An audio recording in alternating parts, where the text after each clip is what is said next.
Buddy,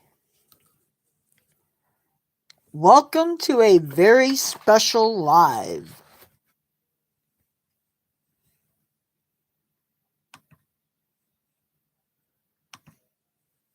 Special because it's a 2-hour live, but also special because, well, because it is. No, because we have a special guest. Sort of.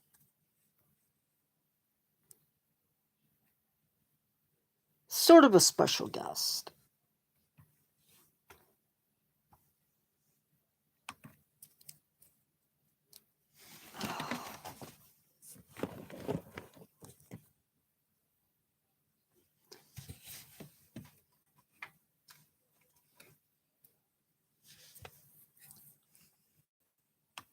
So we dropped again today.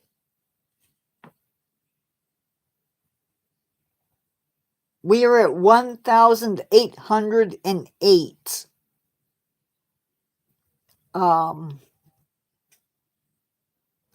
That number is going to go up, but I don't know when.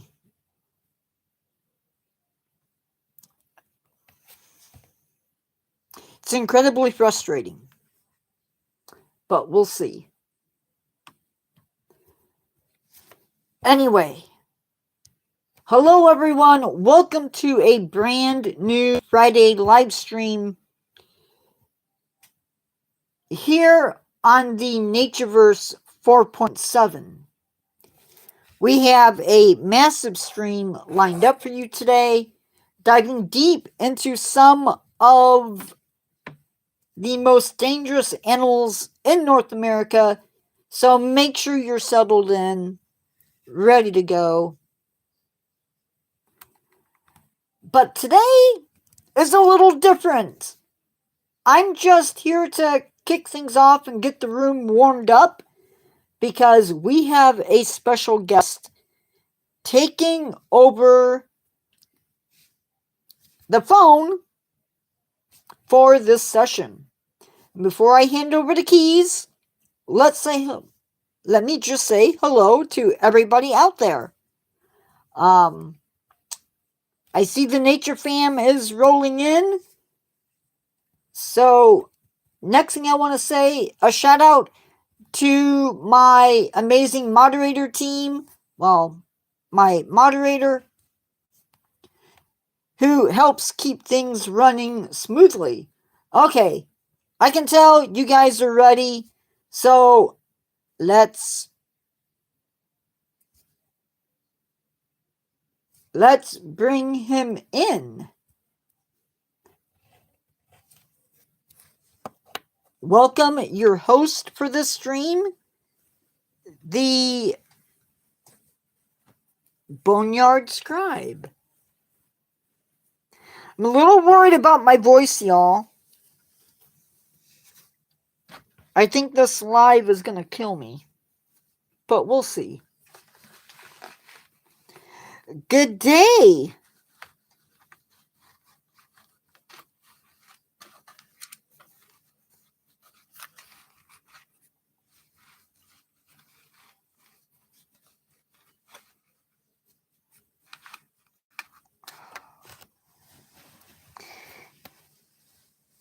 How are you?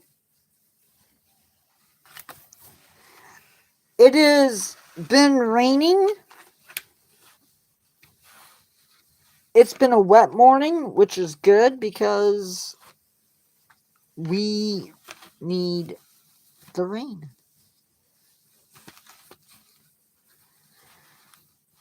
I hate getting dressed.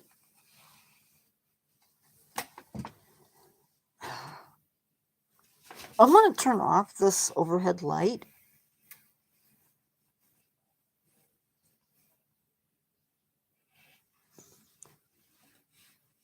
No. Does that help?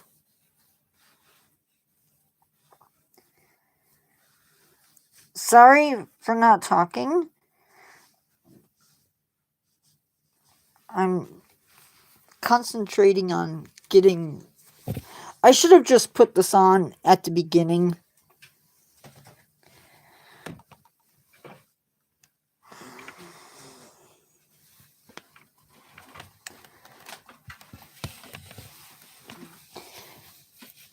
D-Man, can I ask you to do me a favor? Or Benjam, as people come in, can you greet them?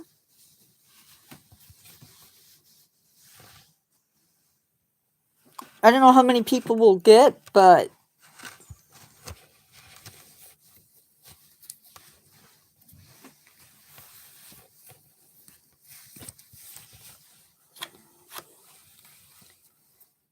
Ooh, 27! Okay, I think I'm ready. Greetings, fleshies! Charlie has once again allowed me to come up from where I sleep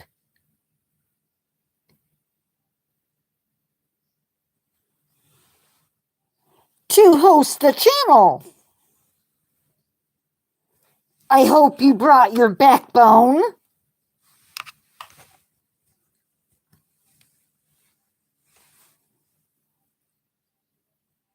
Because today's topic is going to be humorous.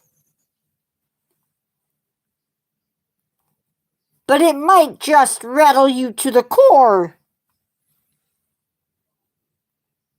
As I say on my channel, grab a snack, grab your blankets, and your favorite tombstone. Because it's time to descend into the most dangerous animals of North America.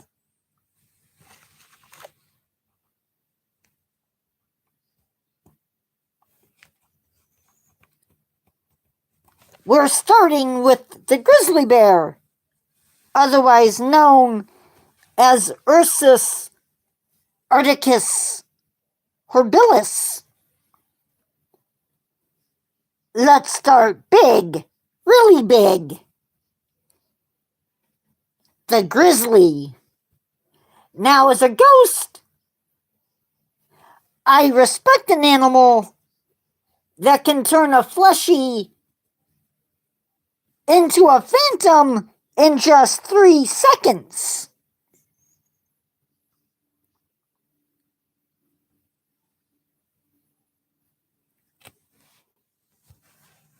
Skeletal power. You know what? I can't see. Does that look okay? With a bite force of over 1,200 psi, by the way, that's enough to crush a bowling ball or a fleshy skull. And don't let that bulk fool you. A grizzly can clock speeds of 40 miles an hour or 64 kilometers an hour.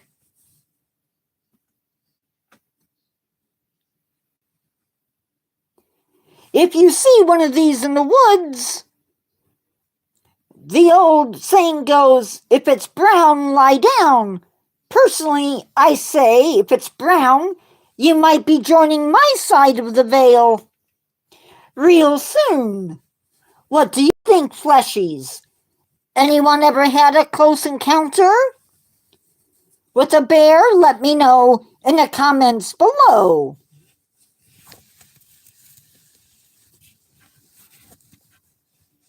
Take notes.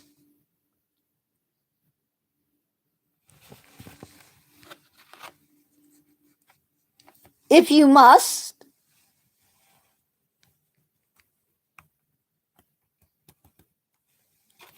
Number 2, the polar bear. Now, if you thought the grizzly was bad, let's head further north, where the land is as wide as a ghost sheet. Meet the polar bear. Unlike other bears, these guys don't just defend territory, they view fleshies as a legitimate morning snack.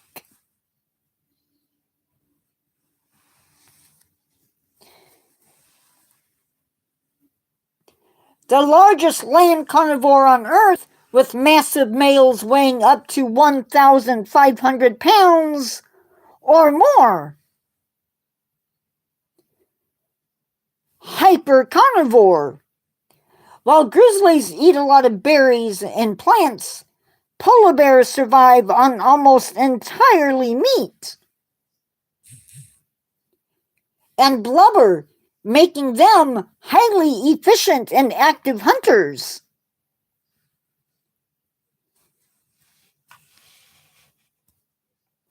Despite their massive size, they can stalk prey silently on the ice thanks to specialized bumps on their paw pads that give them traction and muffle their footsteps.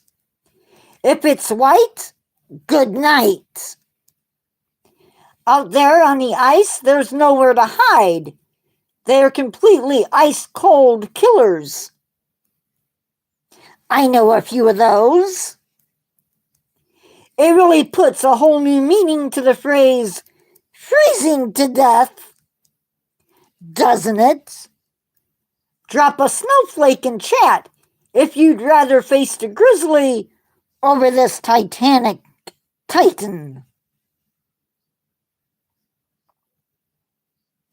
You've stumbled into the Natureverse 4.7 and me. Is this a lefty? I don't know what you mean.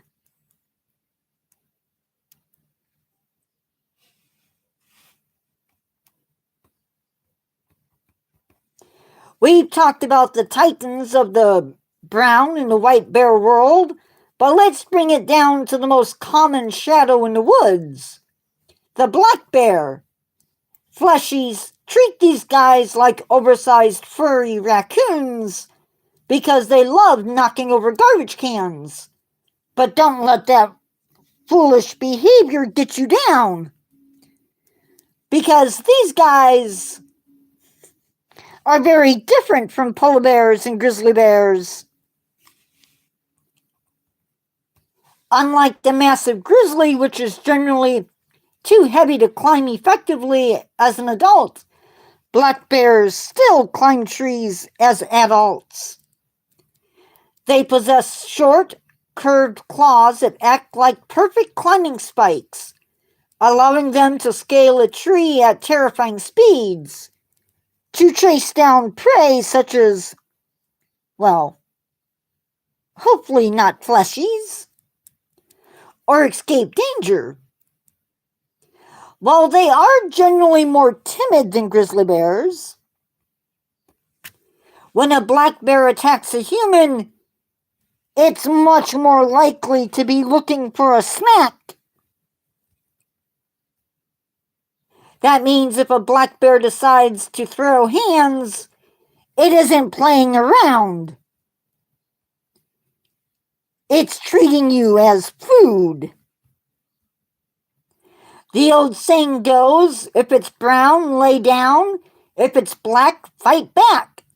Personally, I say if it's a bear, you better hope your cardio is up to par, or you're going to have a very bad time and end up a phantom like me. Chat, who has ever had a black bear break into their trash, or worse? I can see a little bit. Tiny Line Gaming, be nice.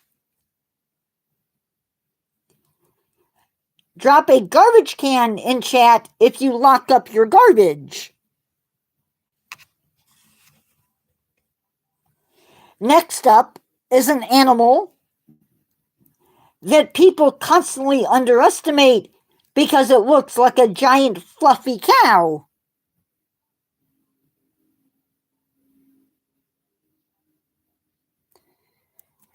You had better make yourself look large, because if you don't, like I said, you could end up as a snack.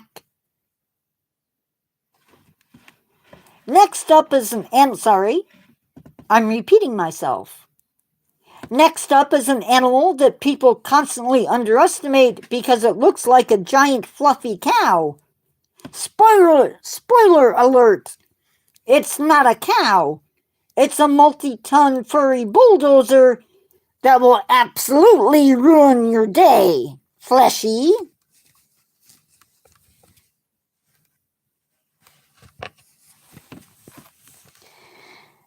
Personally, D-Man, I don't want to find out if it's true or not.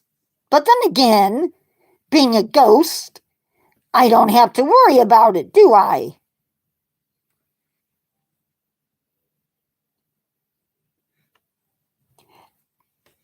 Bison, believe it or not, injure more tourists in places like Yellowstone than the bears and the wolves combined. They can weigh up to 2,000 pounds and can jump 6 feet into the air. So low fences won't save you. They're incredibly fast, too, running at speeds of up to 35 miles an hour. Fleshies love to get close for selfies. Bad idea, Fleshies. They will horn in on your personal space and toss you into the stratosphere. It's a total bison take. It's a total bison take to get too close. Let me see in chat who here thinks they could outrun a multi-ton fluff tank. Spoiler alert, you can't, Fleshies. But I'll enjoy seeing you being tossed up into the air, maybe. It might just make the 10 o'clock news.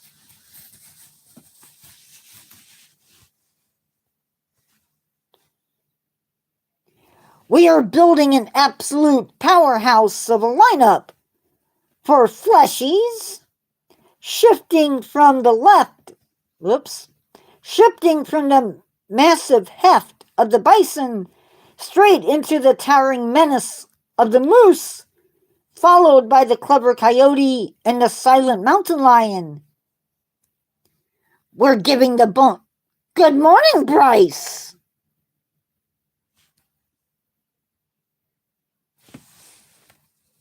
For Bryce, and for nobody else, hello.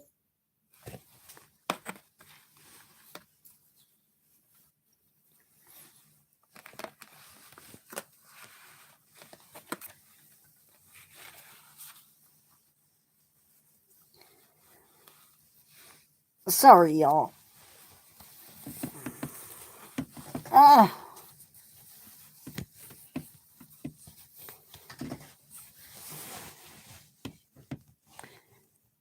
Now that is not going to work.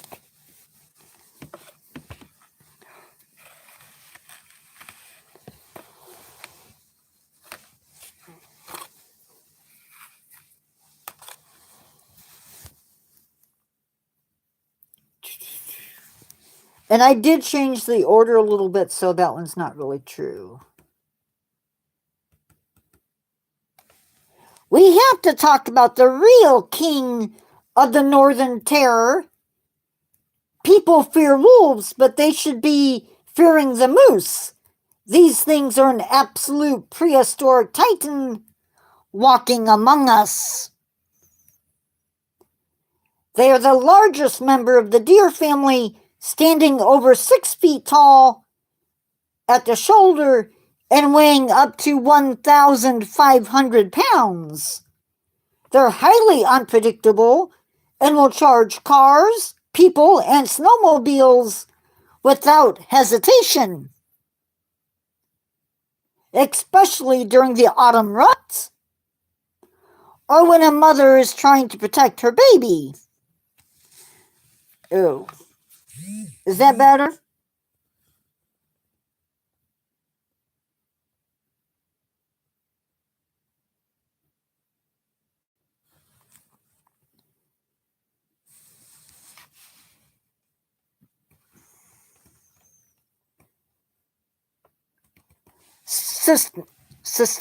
According to statistics, they attack more people in North America than bears and wolves combined. A majestic creature, sure, but a total nightmare on hooves. If you mess with a moose, your survival odds are amusingly low.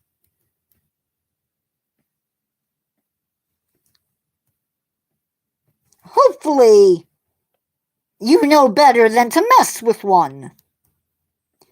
If you do, you might end up like me. And you don't want to do that, fleshies.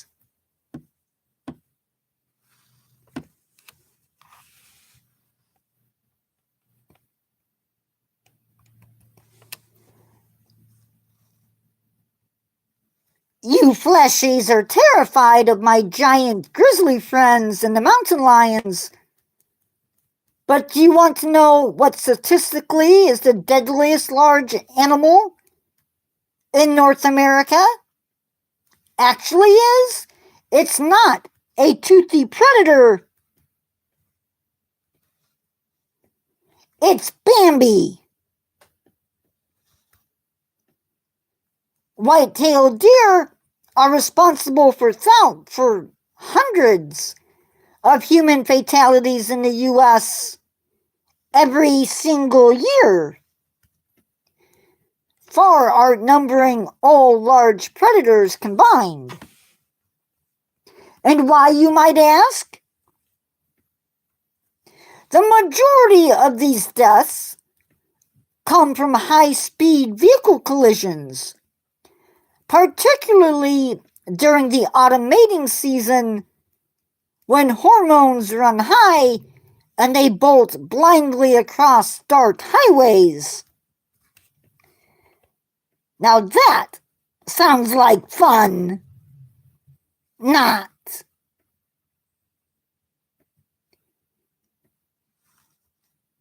Never play in streets, fleshies. It doesn't end well. When cornered or protecting a fawn, they don't just run, they stand on their hind legs and use their front hooves like razor-sharp, bone-crushing hammers.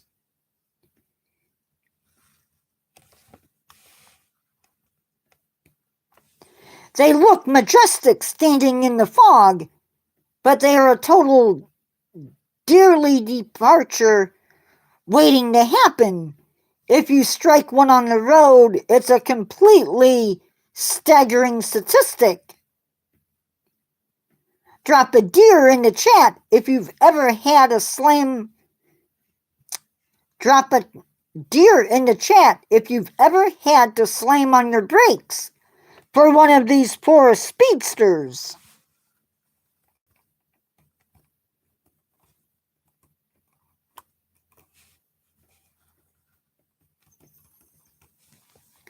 Now let's talk about a creature that isn't massive, but makes up for it in sheer relentless adaptability, the coyote.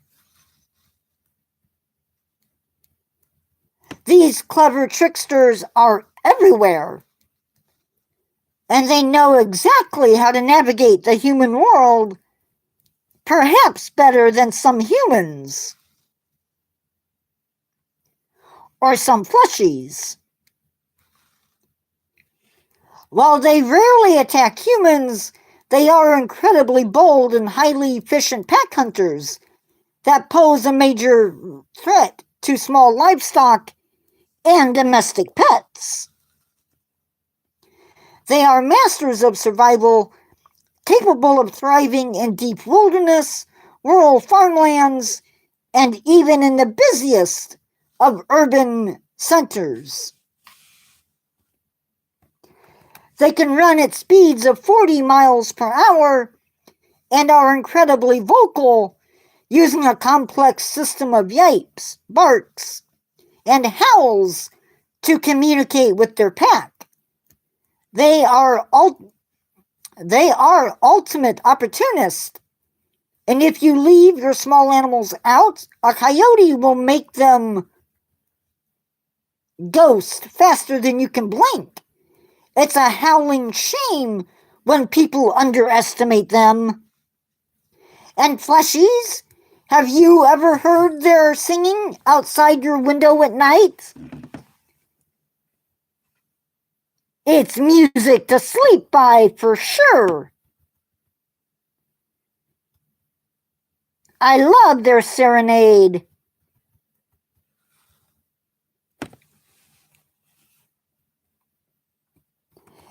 And now we're going to talk about a kitty.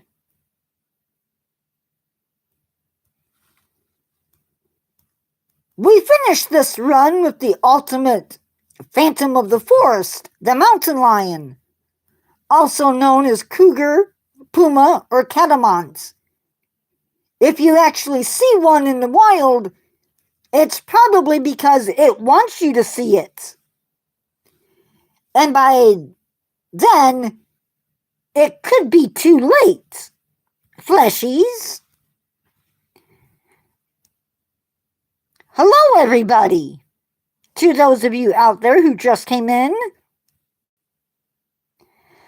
I am the Bone Yard Scribe, and I have a channel on YouTube called the Bone Yard Scribe, where I tell tales of a different sort.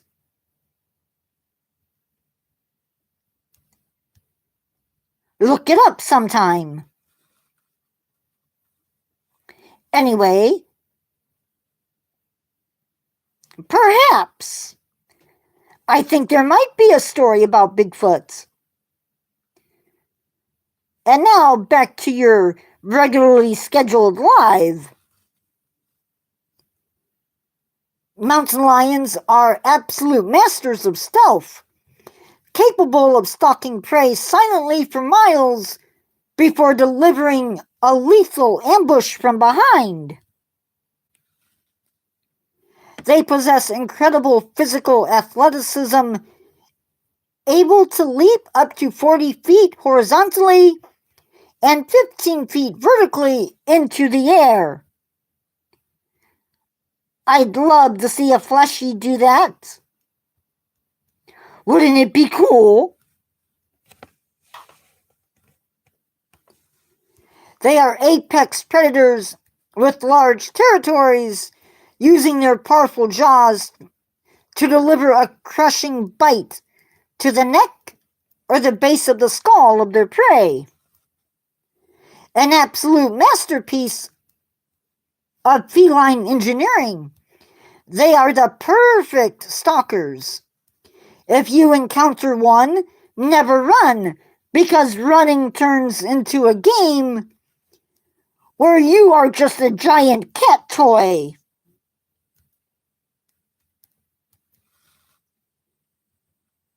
And fleshies, let me just give you a spoiler. It's not a game you're going to win. In fact, one might say it'd be a real catastrophe.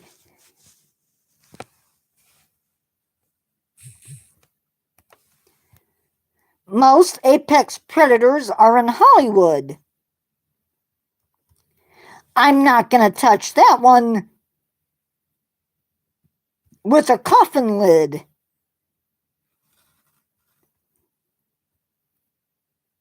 I must have phantom brain freeze, because how could we forget the true shadows of the forest, the gray wolf? They are highly calculated cooperative tactical units.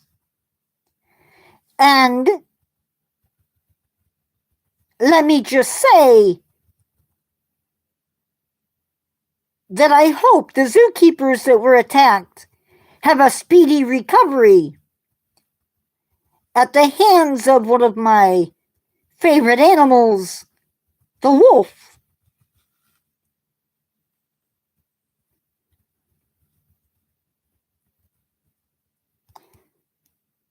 Wolves don't always rely on lightning-fast ambush like a mountain lion. Instead, they play the long game. They run down their prey for miles and miles until the target is so tired that they can't run anymore. And then, well, let's just say it's over. A wolf's jaws can exert a crushing pressure of around 400 to 500 psi. That's more than enough to completely shatter a thick moose bone.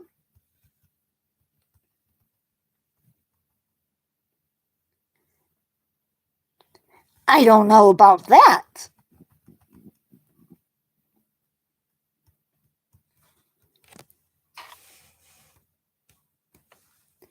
They communicate across vast distances using complex vocalizations and can coordinate multi-directional traps to corner animals 10 times their own size.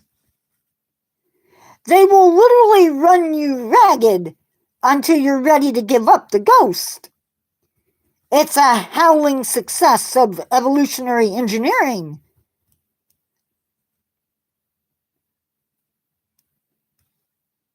It's interesting.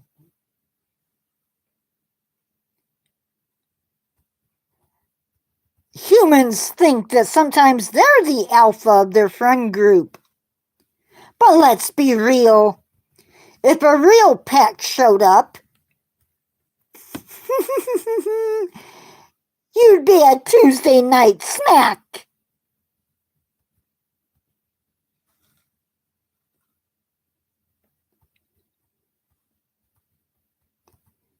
If you respect the power of the pack, you might just be my best friend. Now this one might surprise you.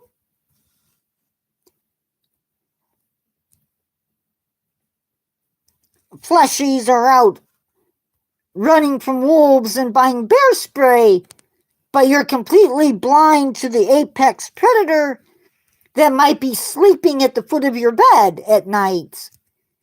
Yes, man's best friend, the domestic dog. They look cute in a sweater. They might love being played with with a ball, but don't forget, they have an ancestry that is just as wild as anything else on this earth.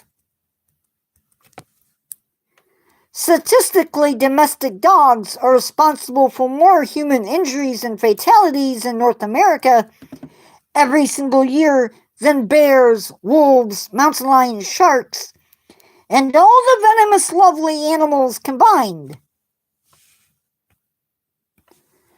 Certain large, powerful breeds possess the bite force ranging from 200 to over 300 psi, combined with a natural shake and tear instinct. They can cause devastating deep tissue trauma in just seconds.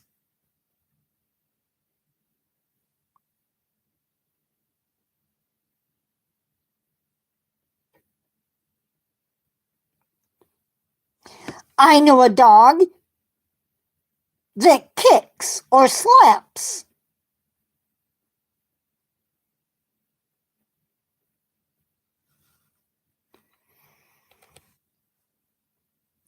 When domestic dogs escape and form loose packs, their dominant instincts kick in,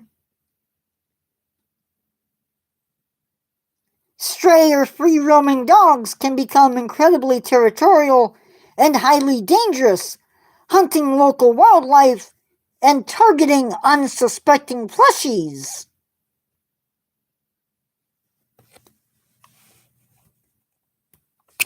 They got you completely fooled with those puppy dog eyes, but push the wrong button, and it's a total rough day at the office.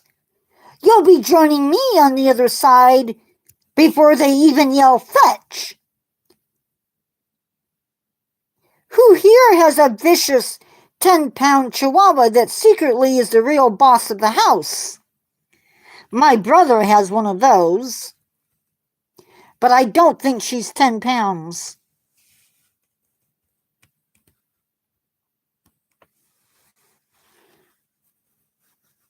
All right, fleshies, we're going to get low to the ground on this one.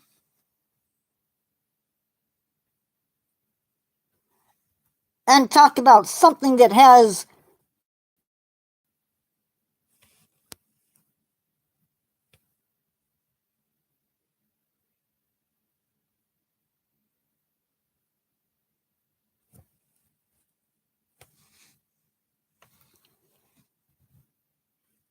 All right, fleshies, let's get low to the ground and talk about the heavy artillery of the reptile world.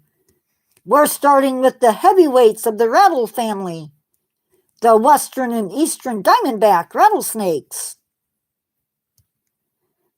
The eastern diamondback is the largest venomous snake in North America, and it carries a massive venom load.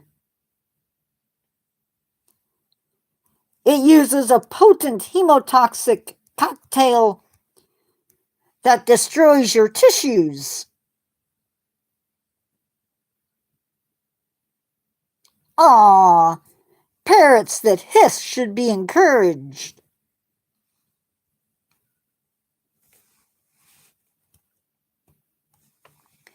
My brother had a cockatiel that used to bite. The western diamondback is responsible for the most venomous snake bites in the United States. They are incredibly defensive and won't hesitate to stand their ground and strike repeatedly. Two absolute masterpieces of biological weaponry. They give you a built-in musical number, but if you push them, they'll give you a rattling experience that'll shake you to the bone. Let me know in the comments if you're Team Eastern or Team Western.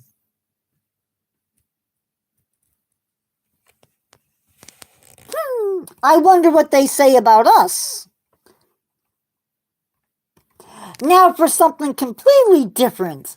It looks like a beautiful colored piece of candy, but it packs a devastating secret.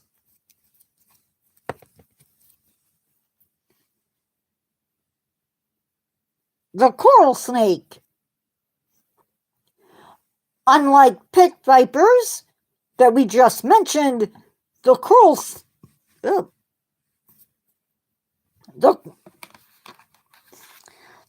snake is related to cobras. They possess a highly toxic neurotoxic venom that attacks the nervous system and can cause respiratory failure.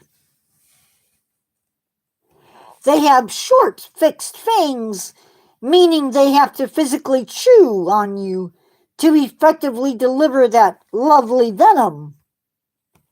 Fleshies, always repeat that old rhyme, red touch yellow, kill a fellow. Red touch black, friend of Jack, but keep in mind, that can be wrong. That rhyme is only good when the animal looks like this. But they don't always look like this. And that makes it fun for somebody, mainly doctors. I say if it's bright and colorful, just don't touch it at all. Save yourself a triumphantly bad day and leave the colorful things in nature alone. But even then, D-Man, sometimes nature provides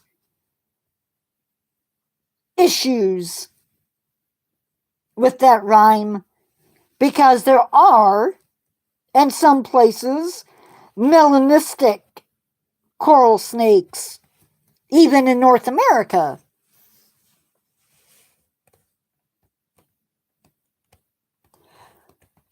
Let's head to the swamps and slow-moving rivers in North America, and you just might run into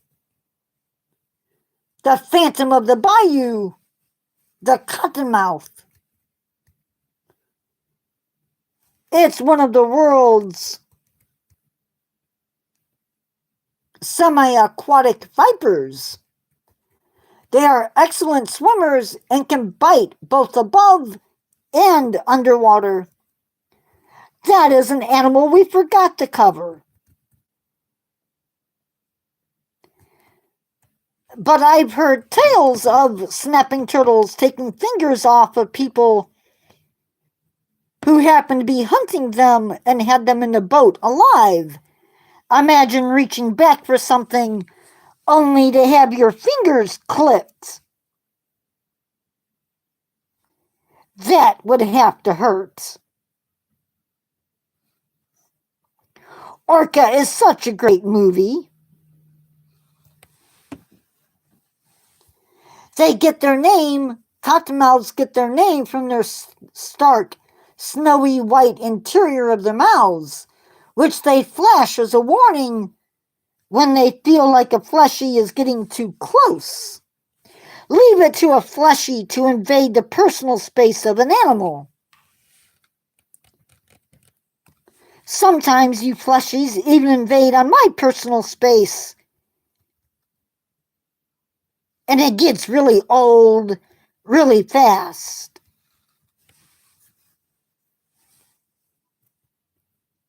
The venom of a cottonmouth is highly hemotoxic and leads to severe swelling, tissue damage, and intense pain.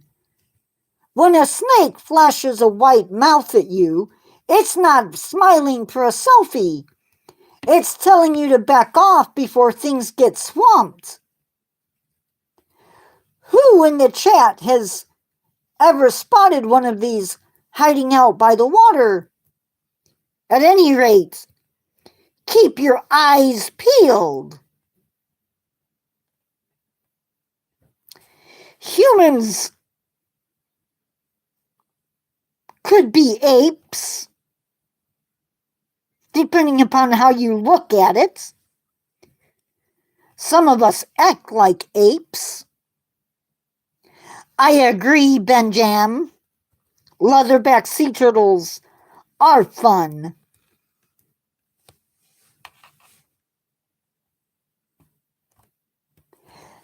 Believe it or not, there are 23 animals in this list.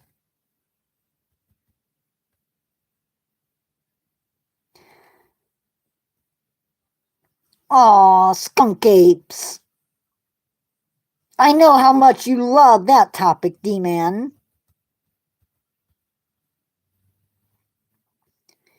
You're welcome, Ben.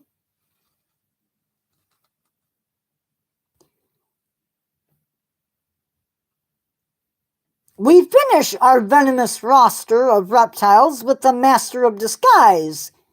You could be staring at a copperhead, sitting in a pile of autumn leaves, and never know it unless you stepped on one.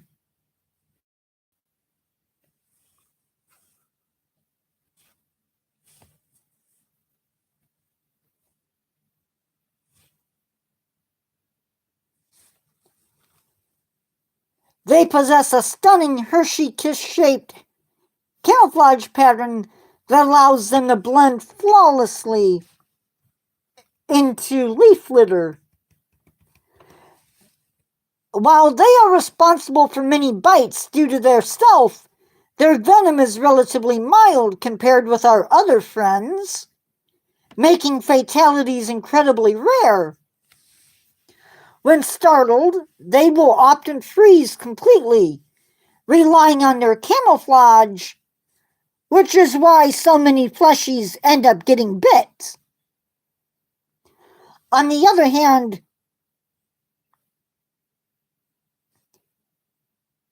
that freezing often gets them stepped on, which in turn, fleshies, is the reason you get bit.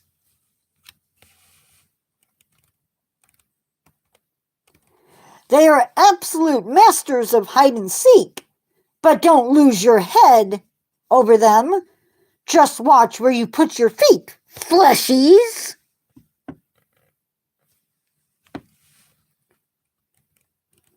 Now let's stay in the water but scale things up drastically. A creature that is practically a living dinosaur, and it's been lurking in the shadows since before I was even a ghost. The American crocodile. And by the way, I did leave out the American crocodile, simply because they're pretty rare. Yes, alligators.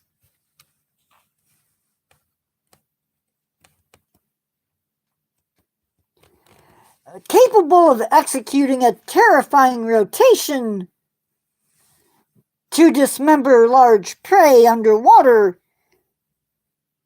I just love the name Death Roll.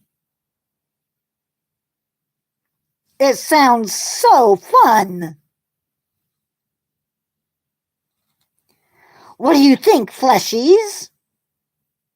Would you want to be a part of a death roll? Probably not.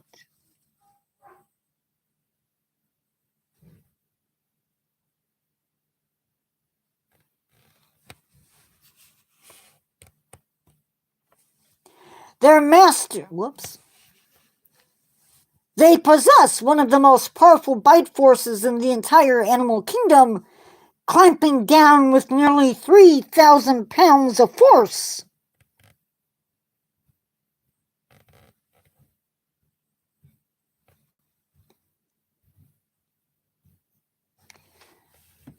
I apologize, guys, but I gotta start using my regular voice.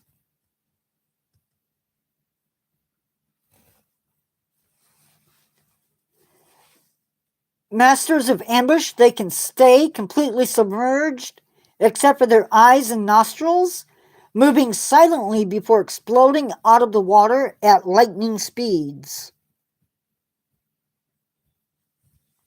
That is true, Benjam. They got armor, teeth, and a smile only a mother could love. If you get caught in that bite, you're a goner. See ya later, alligator. Takes on a whole new meaning.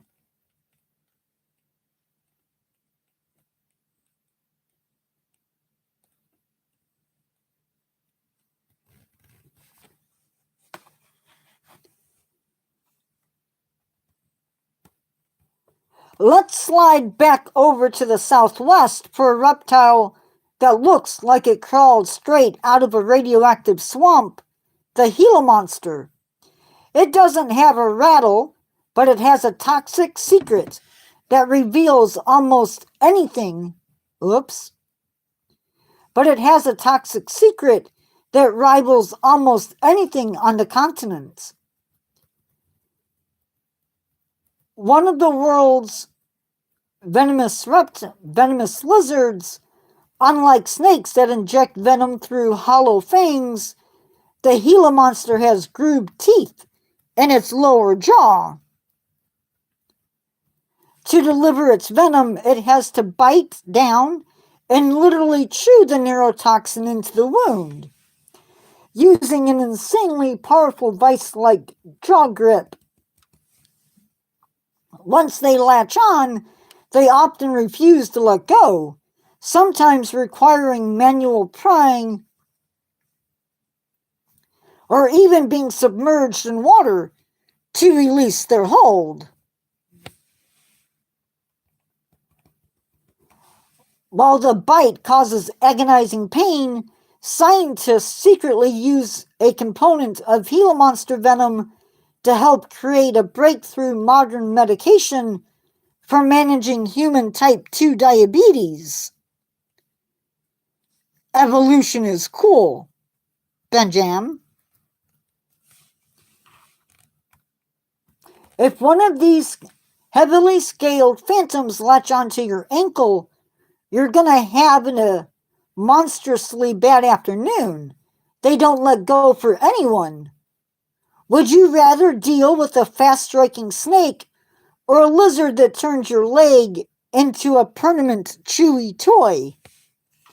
Let me know in the comments. You think you're safe from the oceans because you're talking about land? You think you're safe from the oceans because we're talking about land animals? Think again, fleshies! Meet the bull shark. This is the ultimate aquatic phantom. Unlike most sharks, they have specialized kidneys that allow them to transition seamlessly into 100% fresh water. They've been found thousands of miles up the Mississippi River. They possess some of the highest testosterone levels of any animal on Earth, making them incredibly territorial and prone to striking in shallow, murky waters where fleshies like to swim. That's pretty terrifying.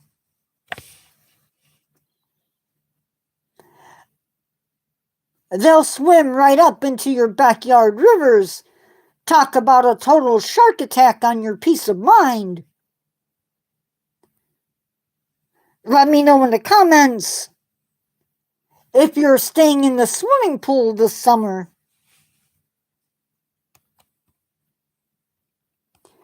And if you thought the rivers weren't safe with the bull shark, let's head out into the deep blue ocean with the true king of marine nightmares patrolling the waves, the great white shark.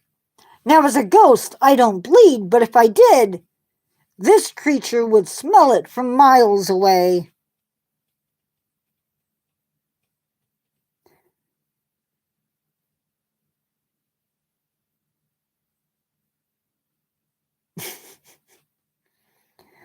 Okay, Benjam, that's cool.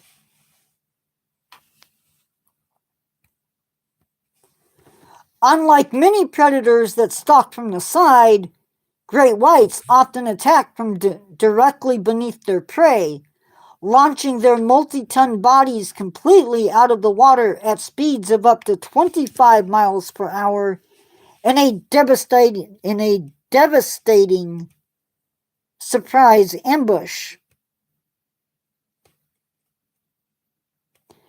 They possess a specialized sixth sense called the ampulla of Lorenzini, which all sharks have, by the way. Electrical receptors in their snouts that detect the microscopic electrical impulses of prey animals' beating hearts. They don't just have one row of teeth, they have rows of razor-sharp serrated teeth that act like a conveyor belt moving forward to replace lost ones. A single shark can go through over 20,000 teeth in their lifetime. They are the ultimate underwater phantoms. If you see that fin slicing through the water, you're going to need a bigger boat, fleshies. It's an absolutely jaw-dropping example of evolutionary perfection. Upgrade! It's so nice to see you.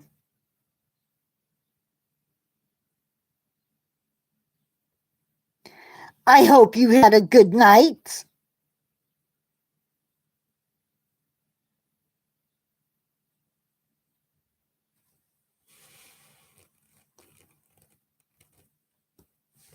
They're the ultimate underwater phantoms. Oops, sorry.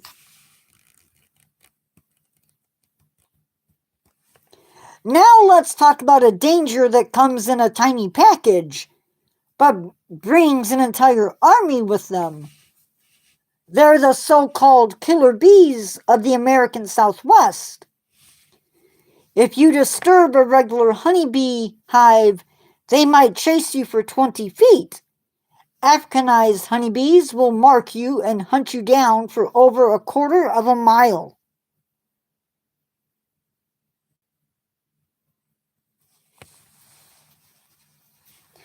It's better than typing the Bone Yard Scribe 1,000 times.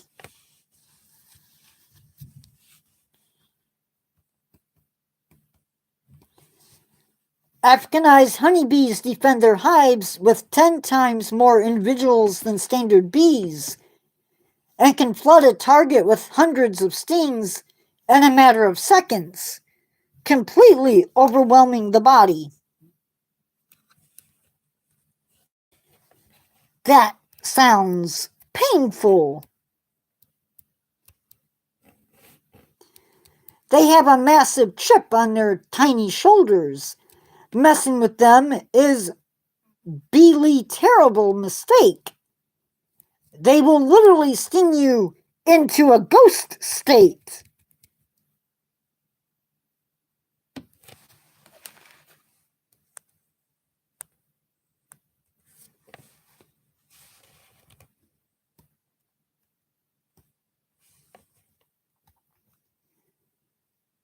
Take a look. Whoops. Take a look under wood piles and inside the dark corners of your basement. The tiny phantoms that pack a biological nightmare, the black widow and the brown recluse. The widow carries a potent neurotoxic venom that causes intense muscle cramping, severe pain, and spasms. The brown recluse carries a cytotoxic, tissue-destroying venom that can cause severe necrosis, leaving a nasty, rotting wound if left untreated. I know a little bit about rotting. In fact, most of my best friends have rotted away. Sorry, I couldn't resist.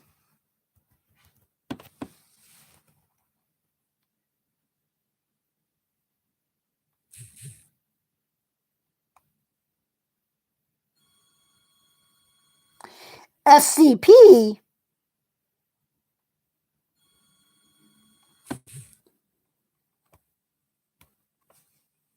They love to hide where you least expect it. It's a total web of lies if you think you're completely safe at home. Who in chat is completely afraid of spiders?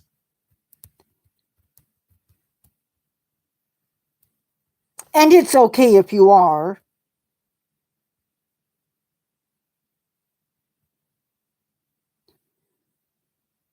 Nobody's playing doctor.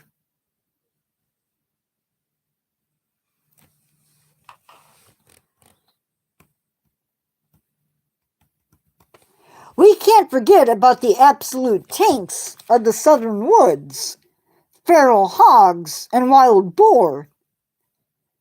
These aren't your cute farm pigs.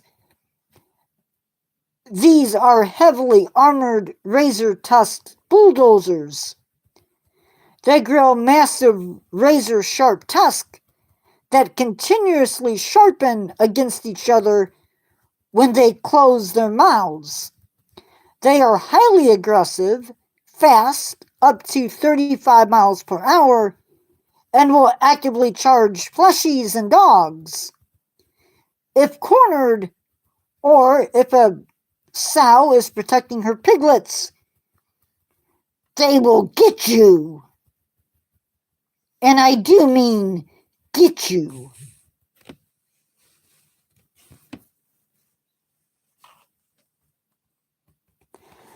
They will hog the spotlight and completely rip up the terrain.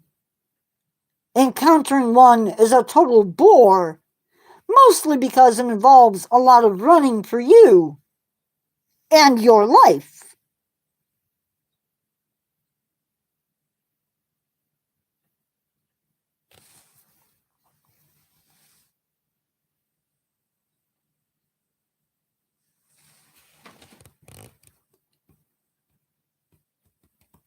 You fleshies think you're safe if you look out for the big stuff, but let's talk about a real nightmare that hides in the southwest.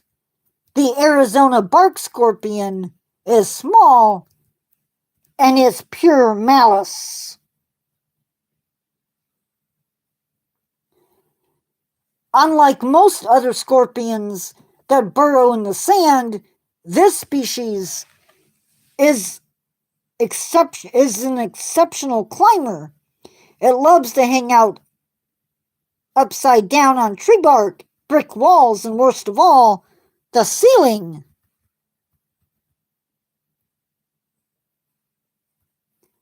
Meaning it can literally drop into your bed.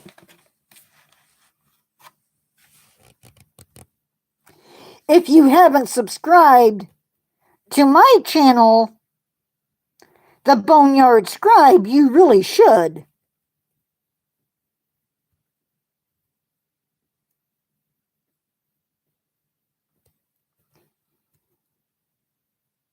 And besides that, I need the fleshies.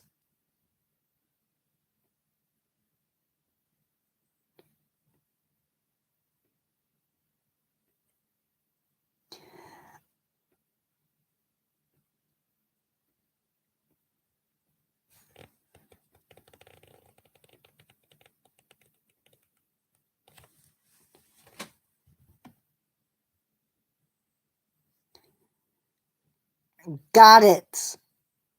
I was wondering. The Arizona bark scorpion delivers a severe neurotoxic venom that can cause excruciating pain, numbness, tingling, paralysis in affected limbs, and while adult fatalities are rare, thanks to modern anti.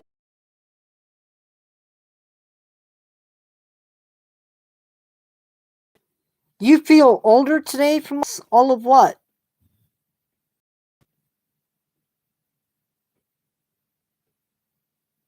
Chat? Or from me?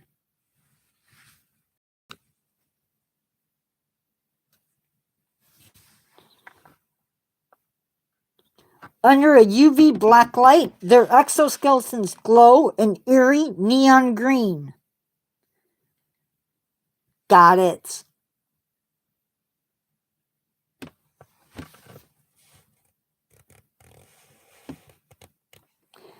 I didn't get it either.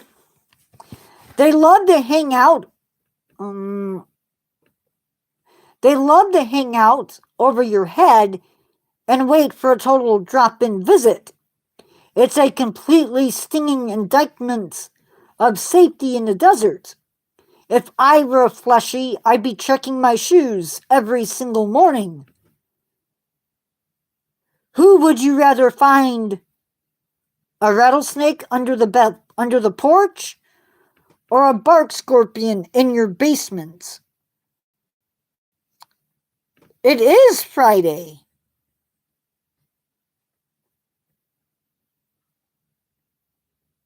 Friday is such a fun day.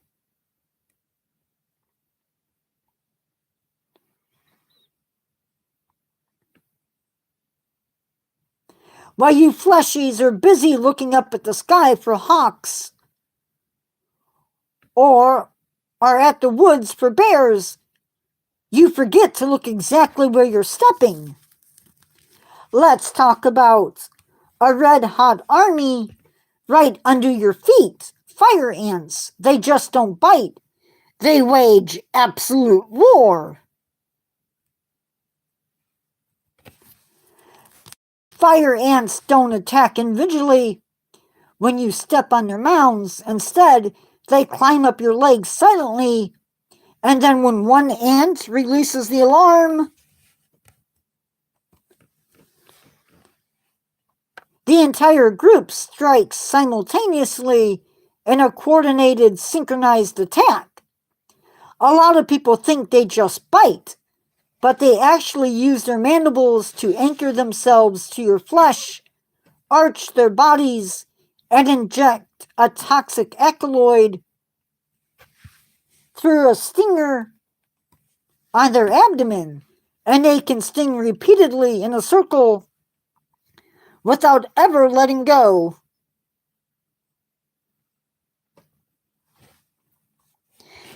Attics are so much fun. I sometimes hang out in Nature Guy's attic.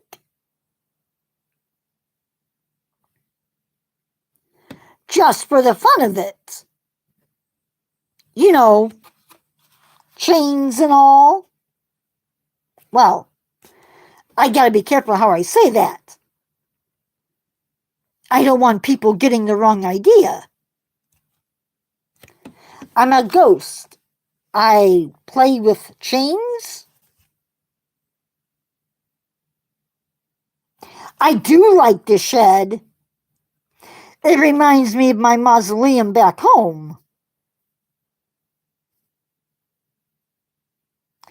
It's so small and tight.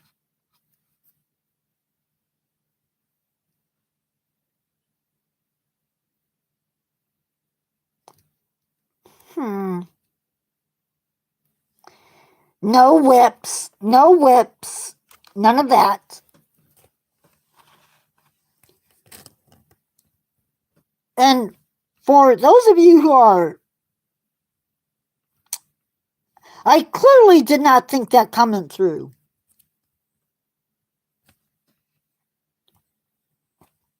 They are terrifyingly resilient during heavy floods in places like the American South or the Amazon.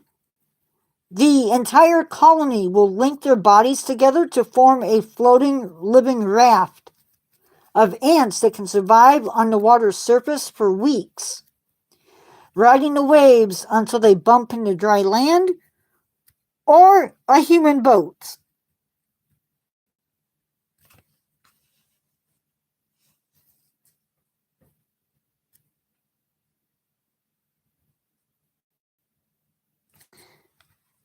Not anymore. I don't feel it. It's hard to like pain if I can't feel it. And I know Charlie doesn't.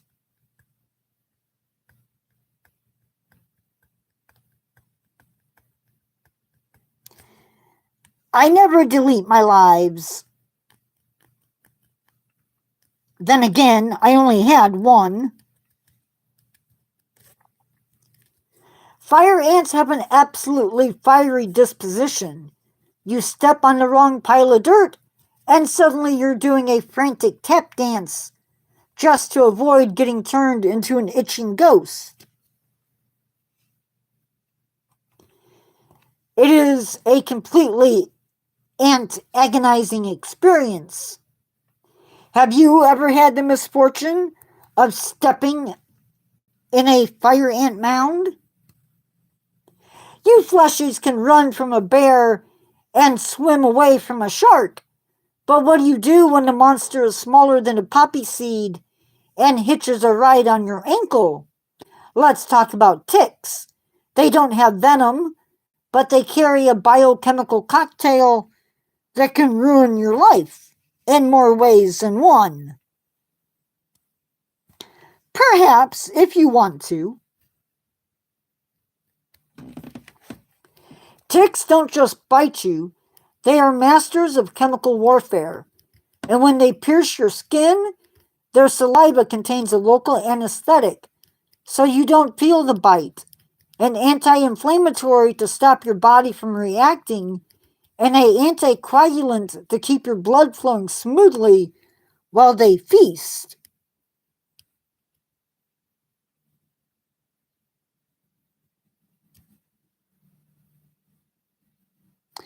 Thank you, D-Man. The black-legged tick is notorious for transmitting Lyme disease. If left untreated, it can cause chronic joint pain, neurological issues, and severe fatigue. The Lone Star tick carries a sugar molecule. Yes, a sugar molecule. I sound like Thanos? Or D-Man sounds like Thanos? I'd be honored if somebody said that about me. Anyway, that sugar molecule is called alpha-gal. And if it bites you and transmits this molecule, you will never be a werewolf ever again.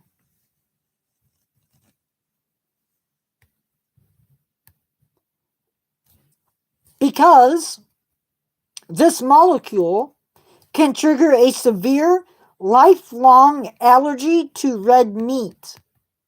Imagine a bug bite forcing you to give up burgers forever.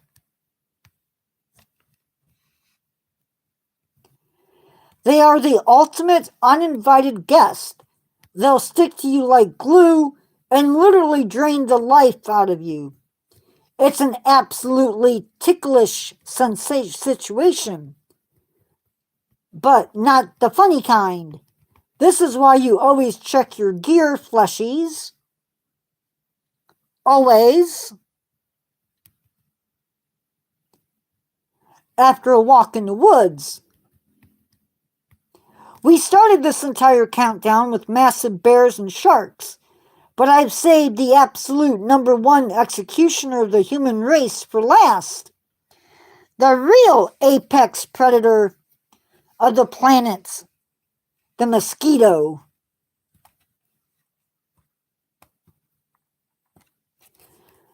Globally, mosquitoes kill more humans than any other creature on Earth. Even just within North America, they take the top spot for wildlife-related medical emergencies due to the pathogens that they vector. They carry devastating zoonotic diseases like West Nile, Eastern equine encephalitis, and dengue.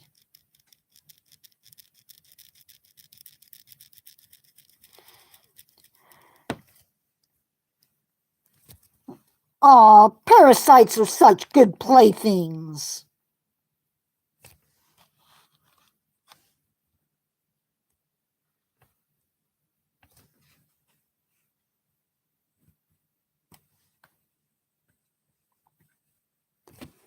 Gosh darn it. They use highly complex mouthparts and assembly of 6 different syringes to pierce your skin. Find a blood vessel and pump in saliva that suppresses your immune system so you don't even notice them stealing your life force until they're gone. Sounds a little bit like a vampire. It doesn't work that way, Benjam.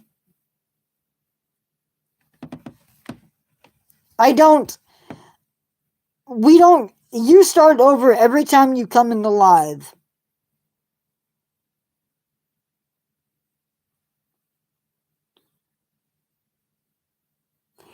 They treat every single one of you fleshies like a free juice box. I never thought of it that way.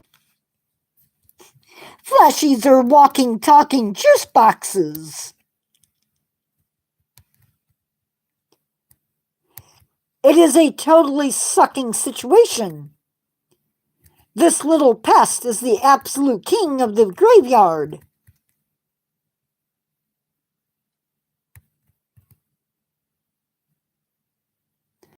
The absolute king of the graveyard. And here I thought it was me, fleshies. Anyway, fleshies.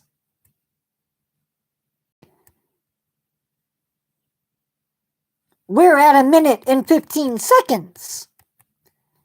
And that's all I have. What do you want to do now?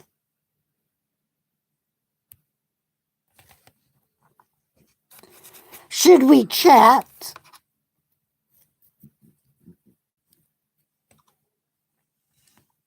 Do you like my ring, fleshies?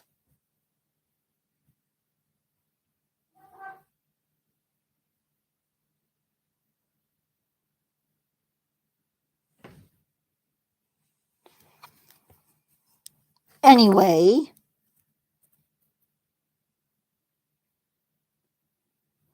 I hope you're having a great evening or a great day, depending upon where you're at.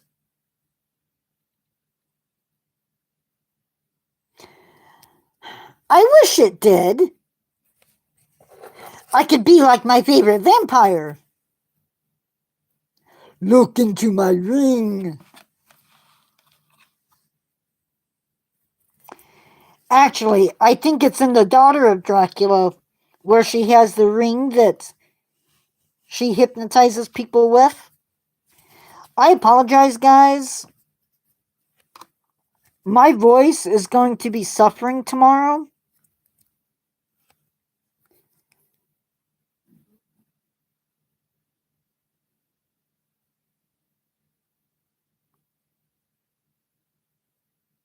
My EXP stops in 1175.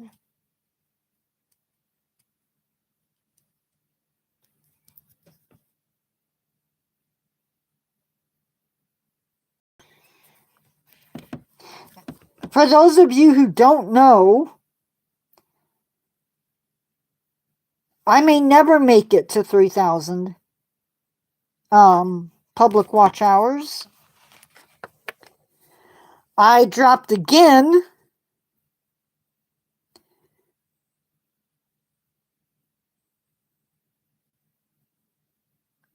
That's a good idea. I dropped to 1,808 overnight. And I knew it was going to drop. See, YouTube does this thing. Every day, YouTube starts a new year. And it does a 365-day look. So if this number is low, it drops. If this number is high, it goes up. And today just happens to be a low point.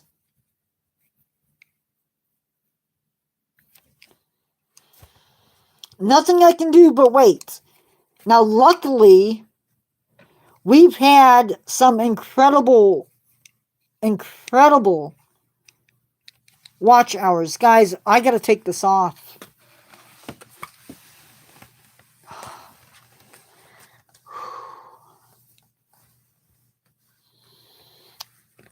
I'm sorry. But I have a light here. I'm upstairs where it's hot.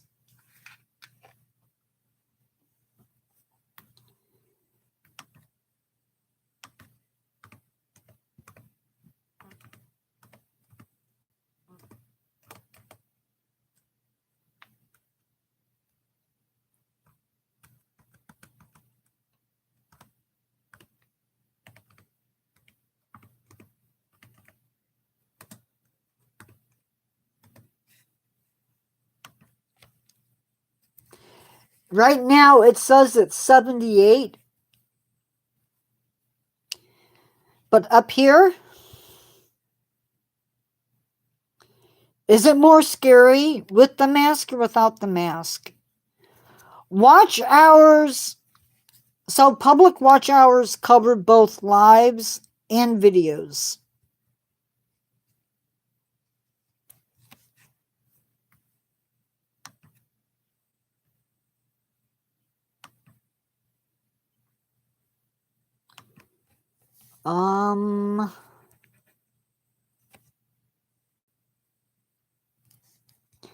Yeah, we have right now, in the last 28 days, 91.5 watch time hours. Good. See, I think I can still wear the mask. I just can't be in that with the hood on. How could you forget my face? Now, the good news is, in the last 28 days, we have 40 subscribers, which I find odd because it never changes the attendance in live. Does anybody else find that weird?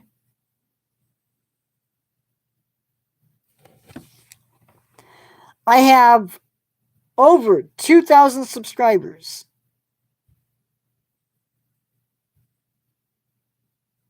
I think I'm like 2,050 subscribers. And it's always basically the same people in live.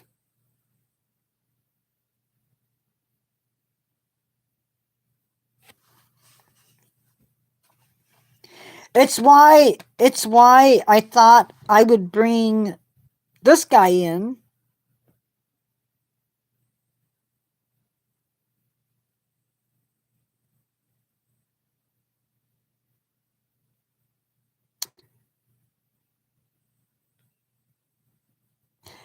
I have channels that I don't always watch.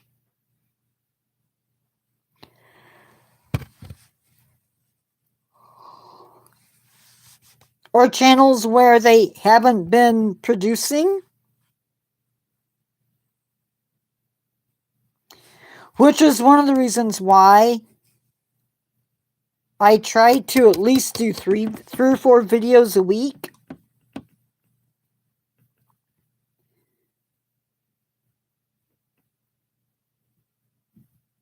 We will do another 2-hour live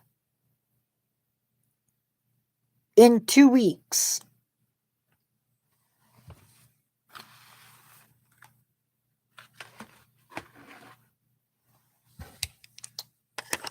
And I think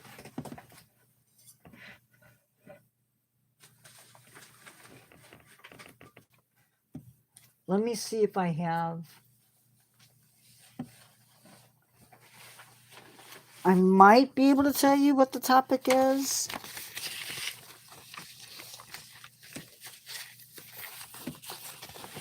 I would love to have 6,000 views.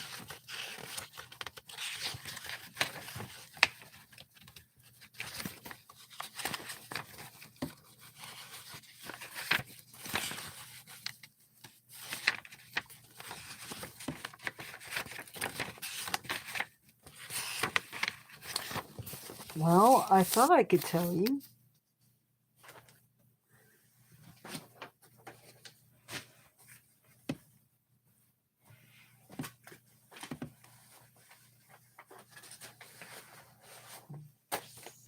But you know what?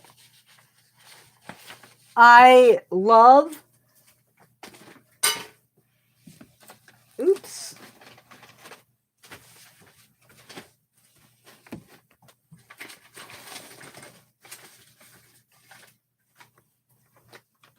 I love the subscribers that I have. You guys, I've said it once, I will say it again. Yes.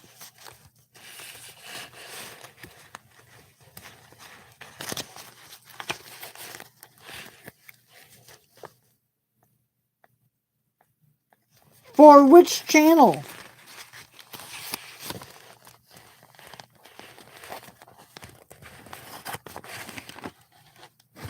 The Spooky Channel?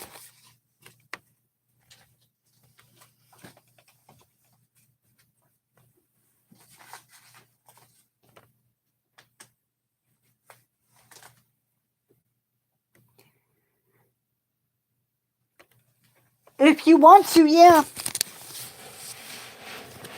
I need to start pinning that. There's a lot of things I need to do.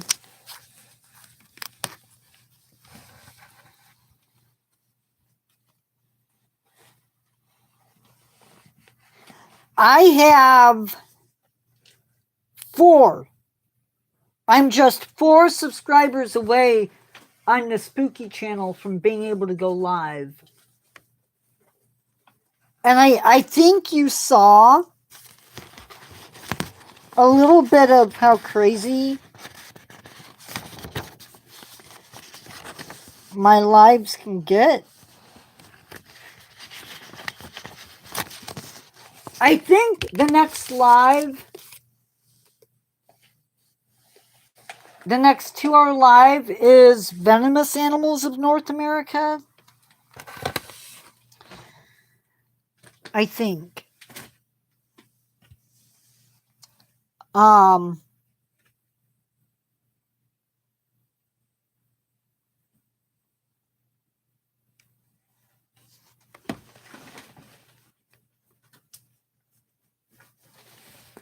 I have 2,058 subscribers. In the last 48 hours, I've had 3,253 views.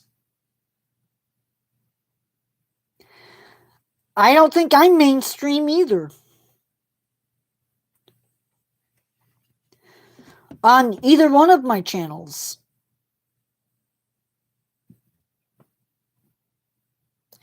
You can't. You can't post it.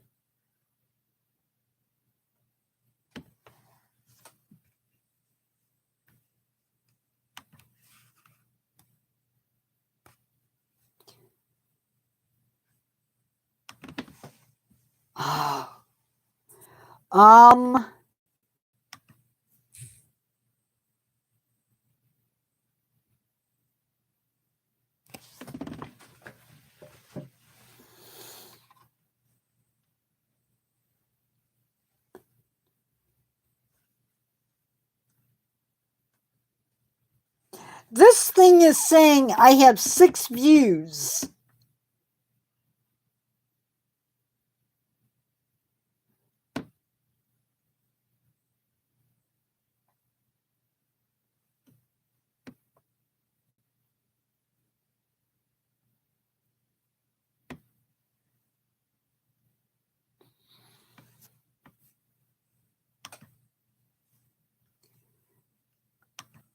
I forgot to open up Facebook.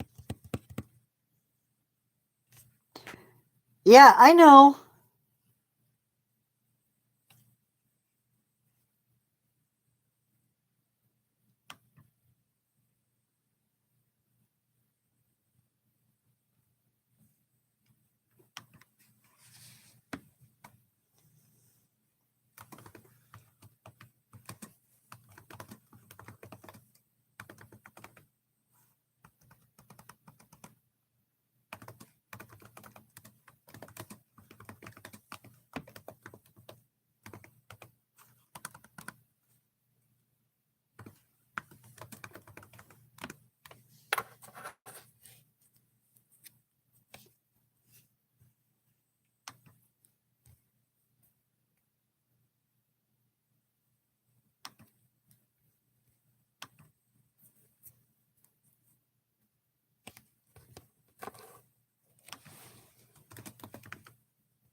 I just had a friend of mine whose husband just passed away.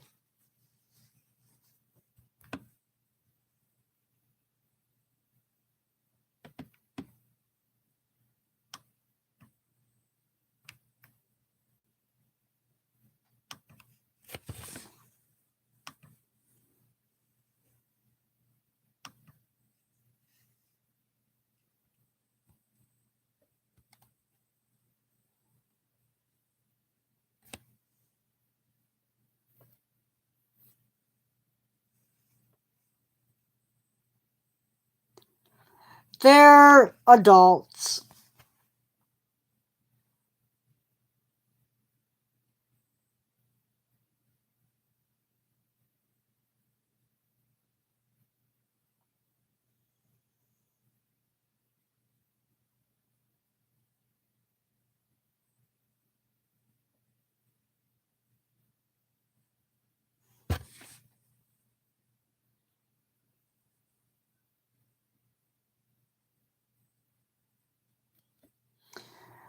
I agree, Upgrade.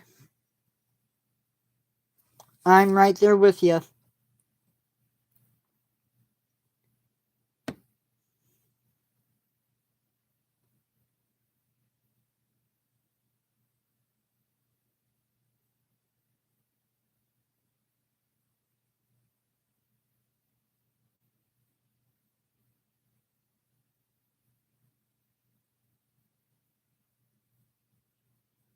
Aww. That was Thursday.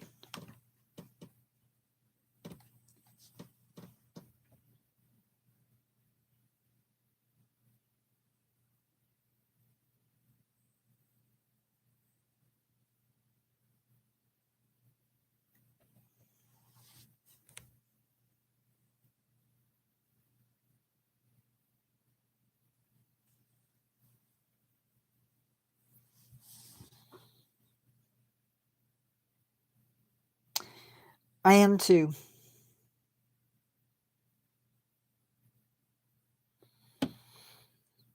I think after this, if it's not raining,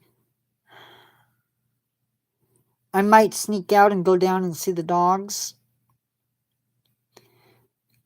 And I still have a half hour to go.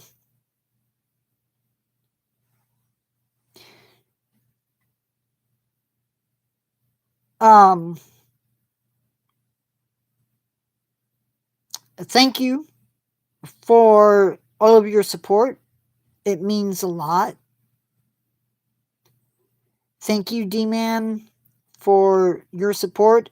I did not finish your video on Channel Catfish. Your video on Channel Catfish. I will finish it.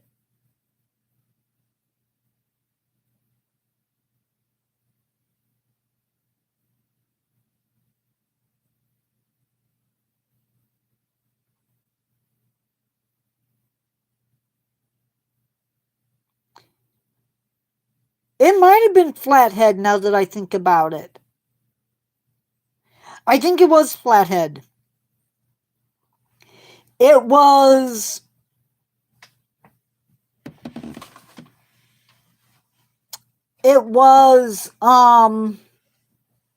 around, I think it was after midnight when I watched it. If that tells you anything.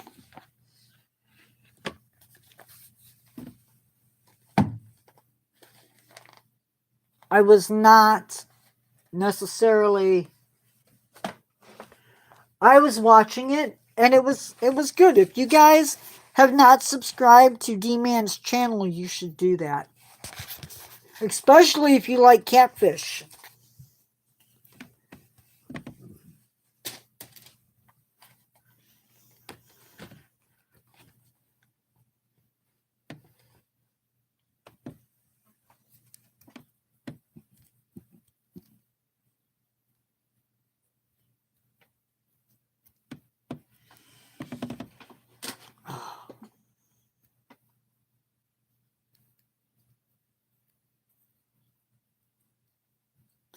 You're welcome. I think, if you give me a second,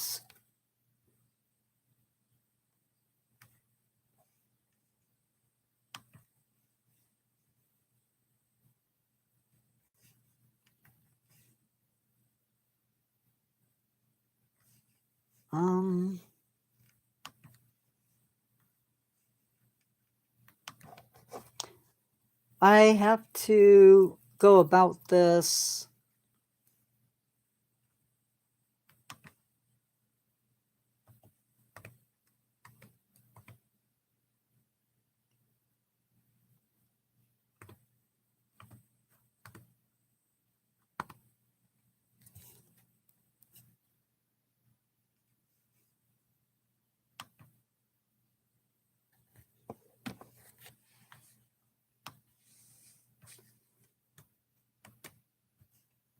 See, it's my channel.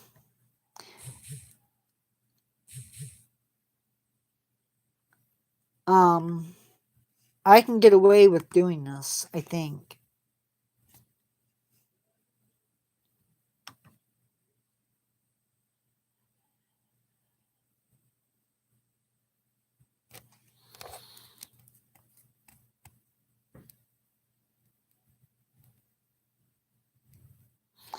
You can drop it in the comments, but you're not allowed to post it in live.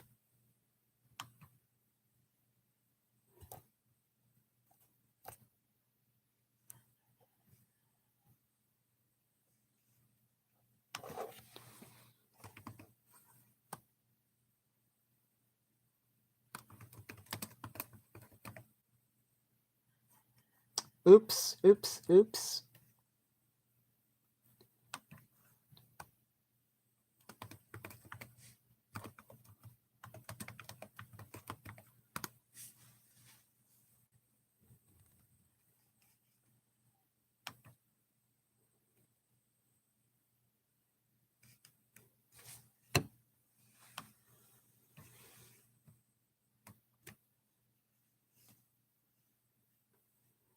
And if you are here and live and you've made it this far,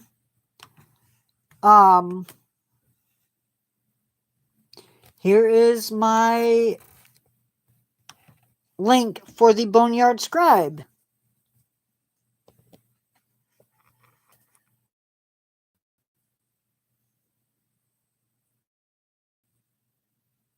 Guys, I've been getting all of your chats.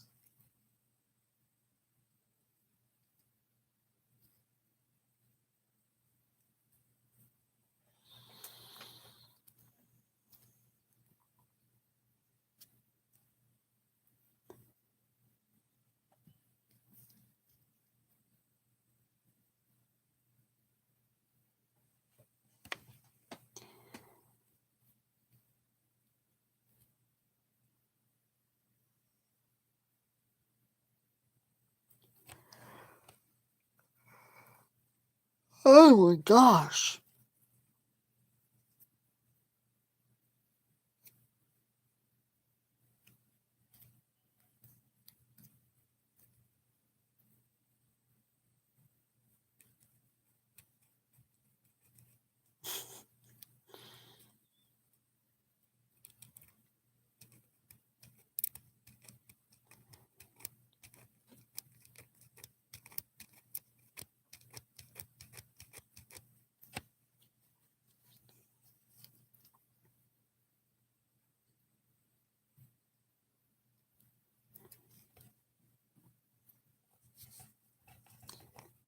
Amazon was the best thing ever for that.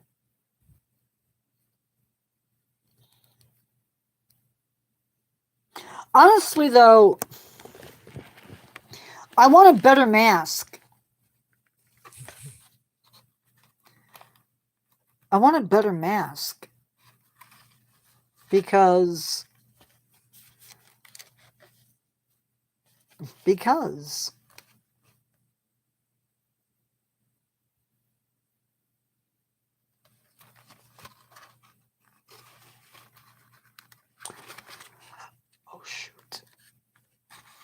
Guys, I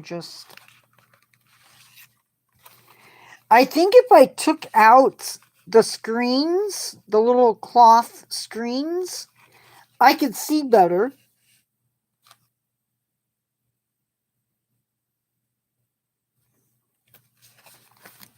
I'm not squinting to look at the screen because I literally...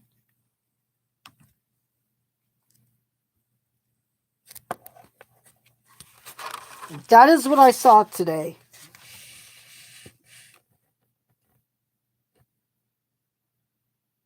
The font is bold. It was set at 18. And it's highlighted in purple.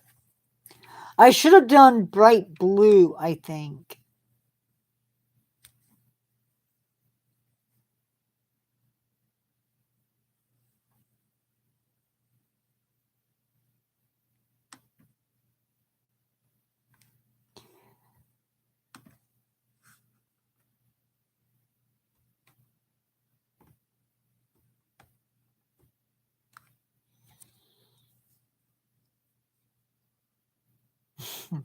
No, nobody's really good at translating backwards. That was just the script for the channel, for the live. Tonight we are doing exotic food, Canasteel and Jokata. I believe Canasteel is egg fruit, and Jokata is one of those trees where the fruit grows on the trunk.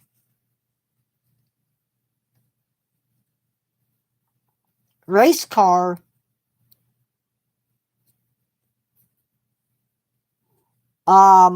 Tomorrow we're doing pit vipers and venomous colubrids, and talking about why snakes flick their tongues and hear through their jaws.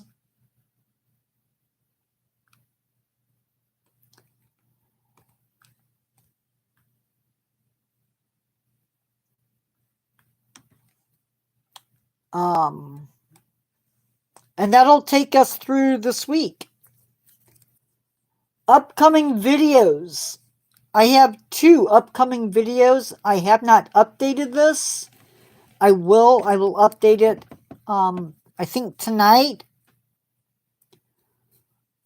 Blue-ringed octopus and Amazon leaffish. I know what balut is.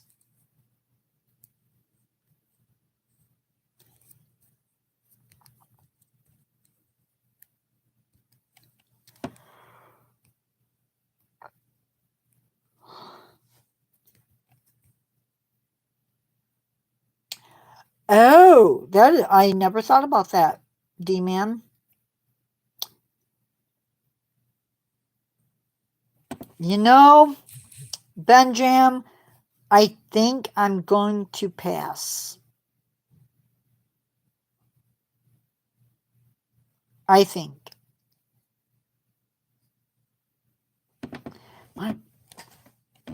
I am definitely been sweating. That's such a fun thing to discuss, isn't it?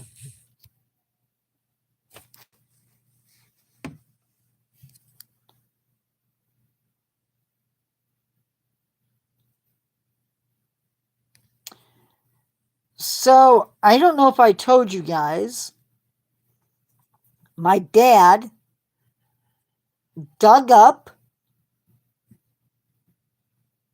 my lilies.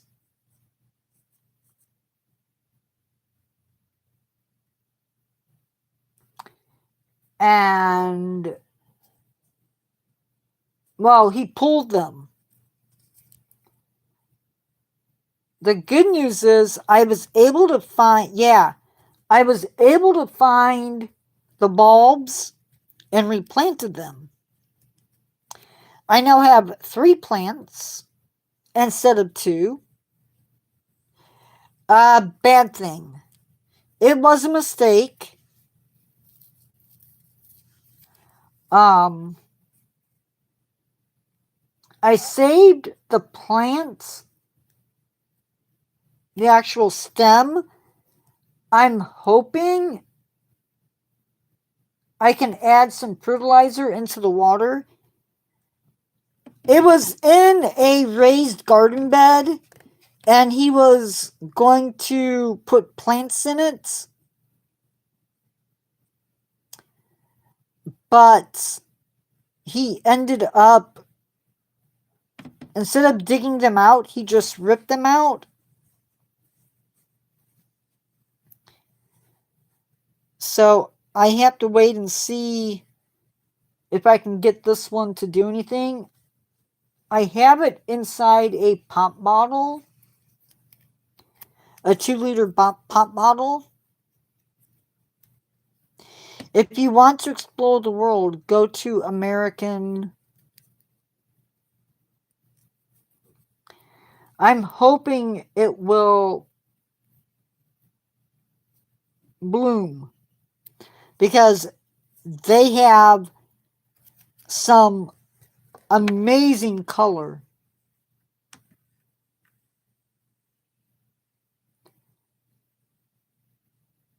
Like, I can't even tell you.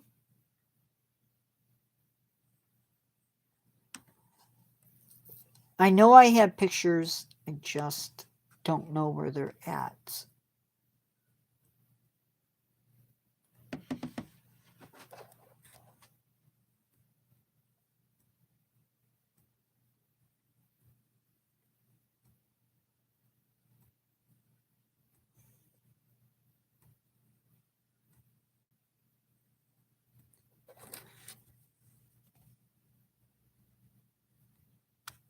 There it is.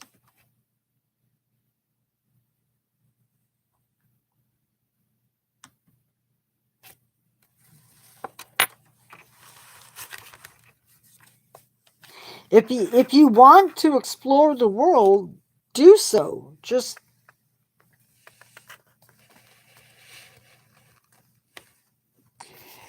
that does not do it justice.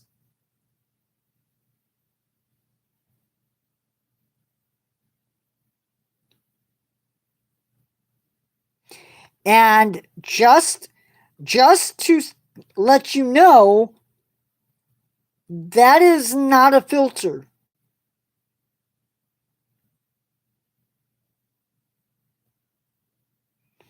That is authentic. It is just that red. Fitting for somebody that likes vampires, I guess.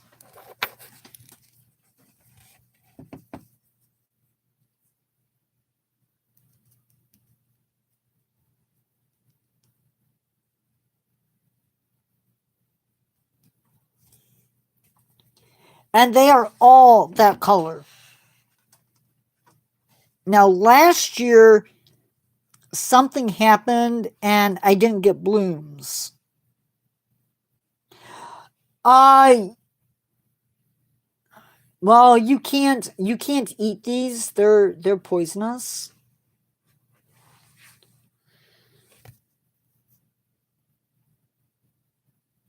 So, yeah, don't eat them.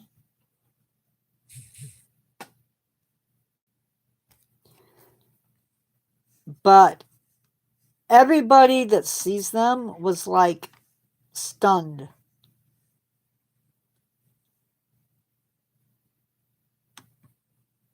They look orange on screen, but clearly they're not.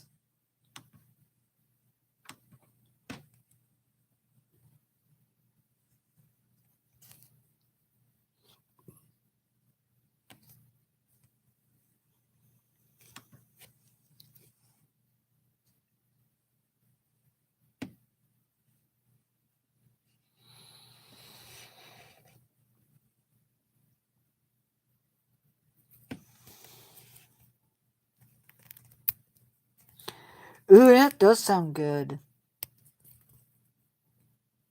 I've never had a seafood boil. Anybody had it?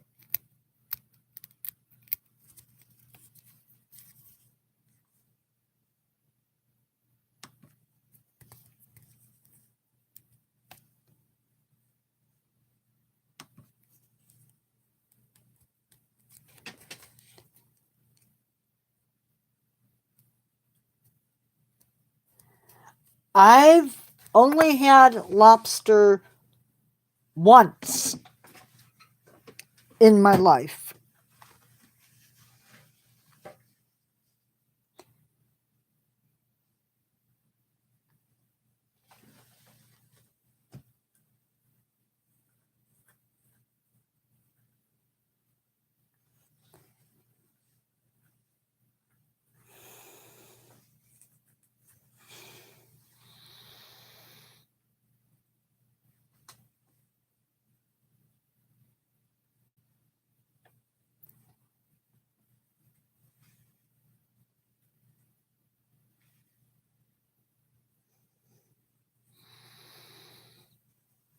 I don't think I've ever had imitation crab sticks.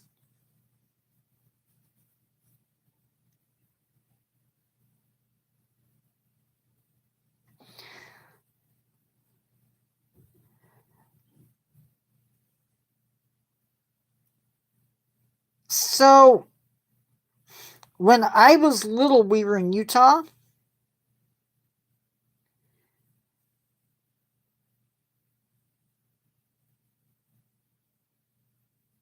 And we were in the grocery store with my grandparents, and I told my grandma that I liked crab. Now, that was a flat out lie because I've never had crab in my life. But my mom looked at my grandma looked at my mom and goes, "Hey,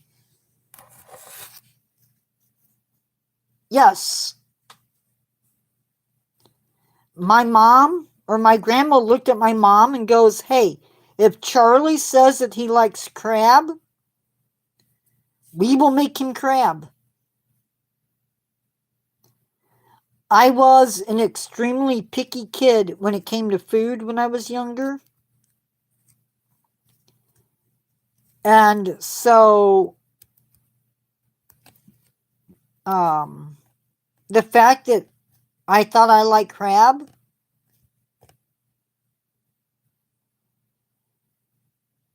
it just so happened at the same time that my aunt from California was coming up to visit with her family.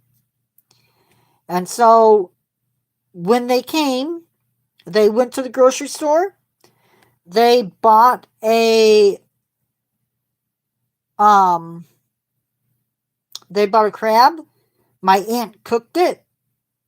They had crab salad, and I had chunked crab because I don't like mayonnaise or anything that has mayonnaise in it. I'm a strange kid, or was a strange kid.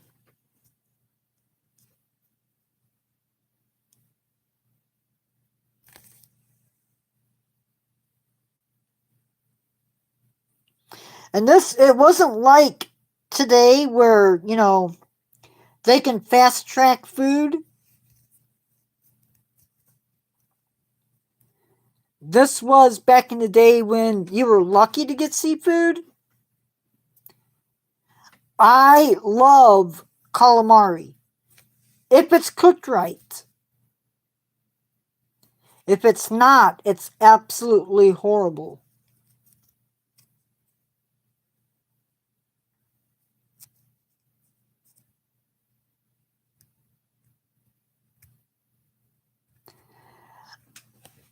I'm one of those people, I'm hesitant to try new things.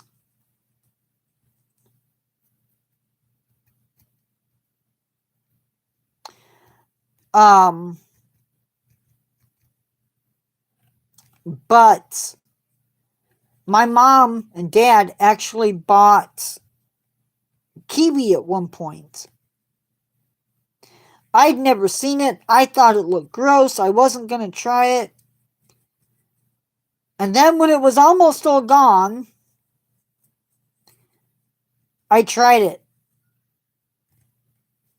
And let me tell you, no joking, yellow kiwi, golden kiwi, whatever term you want to use for it, is better than the green kiwi. I've never had crayfish. But somewhere I read that there is such a thing as crayfish ice cream.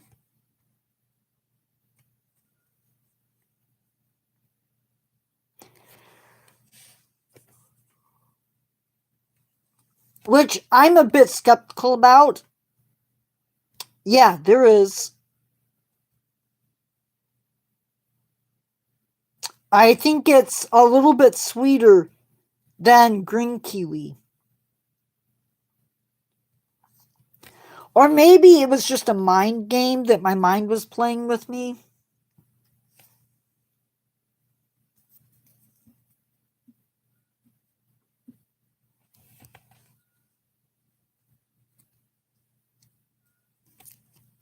Did you guys like today's live?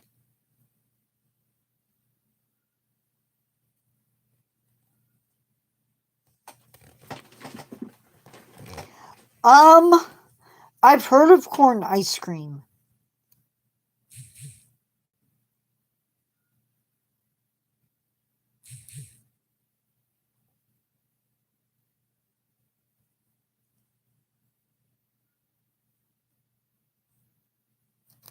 Cool beans.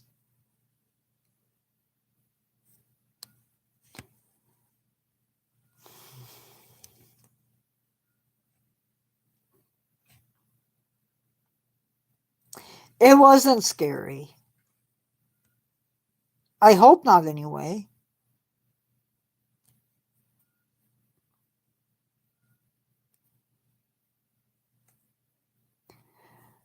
Oh.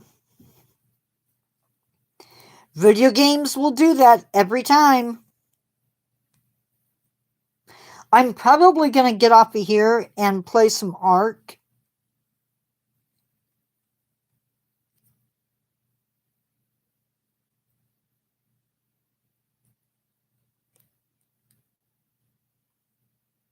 For an hour, hour and a half. I need to find out if they're home. I don't know if the dogs have been out yet.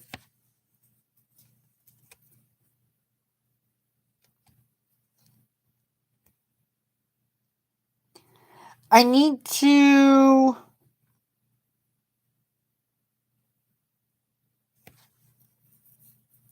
Yeah, I haven't been down to my brother's house, except to close windows.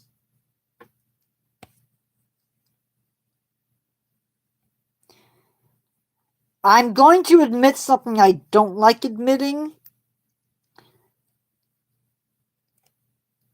The text for today's live is entirely AI.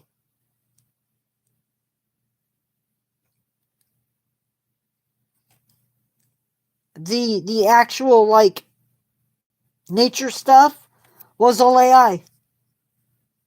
I did go in and I did verify the facts.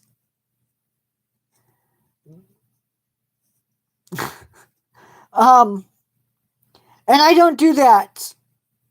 I don't do that.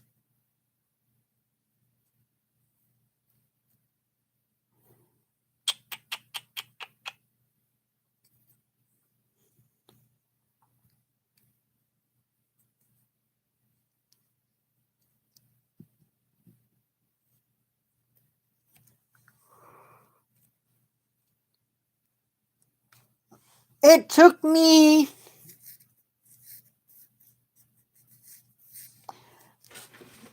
AI is controversial.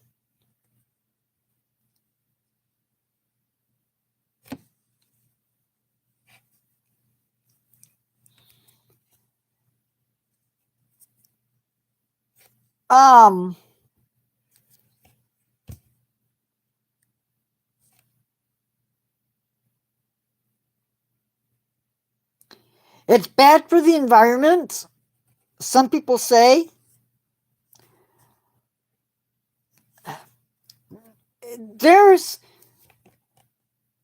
I've even had this discussion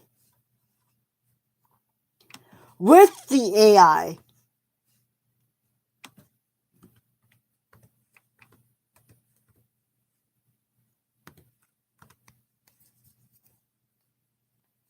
Yeah, it's gonna go no matter what. Like D-Man said, it really is.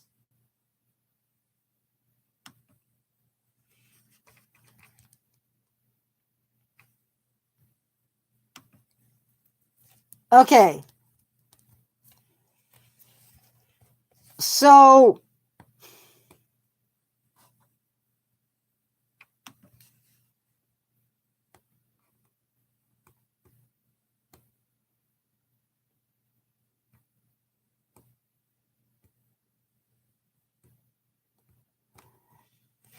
I asked the computer or the AI, my use of AI is damaging the environment? And he said, that's an honest and important question. The short answer is yes. Using AI has an environmental cost, but the scale of that impact depends heavily on how the technology is powered and managed. Like any digital device, from streaming a movie to sending an email, running an AI model requires data centers, electricity, and water. Every time that you send a prompt, data centers process that request using high-powered servers. When you ask me a question, it requires more computational power, and therefore more electricity than a standard search engine question. Data centers generate a massive amount of heat. To keep the servers from overheating, many facilities rely on cooling systems that consume significant amounts of water, often measuring in millions of gallons. To counter this, major tech companies, including Google, are working towards heavy mitigation strategies, investing heavily in wind, solar, and geothermal power to data centers. The goal for many is to operate entirely on carbon-free energy 24/7. Modern data centers are designed to be significantly more energy efficient than older infrastructure, squeezing more computing power out of every watt. Your daily use isn't causing a personal climate crisis, but multiplied by millions of users worldwide, the collective footprint adds up. If you want to keep your footprint lighter, simple habits like keeping your prompts clear and direct so that AI doesn't have to hit a massive wall of text.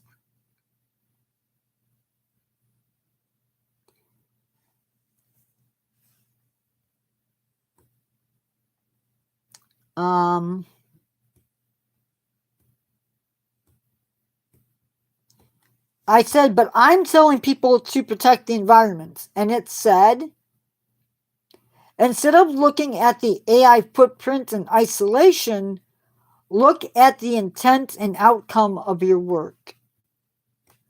A small amount of electricity and water used by data centers to help your research, write, and structure your content You're using the tool to create a voice for wildlife, spread conservation awareness, and teach people to care about the world.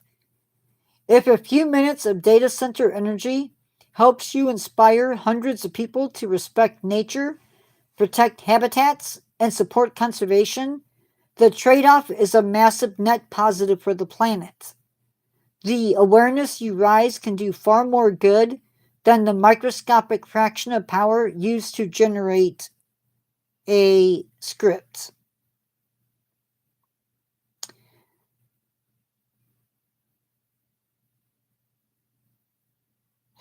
I agree. Upgrade. And I don't use it, generally speaking, to write my post. What I have started doing is I write my post.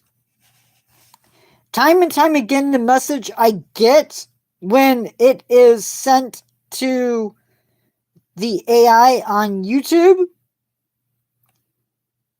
is to not make it sound so... not to make it sound like a textbook. Do you ever get that feeling when you watch my videos that it's like reading a textbook?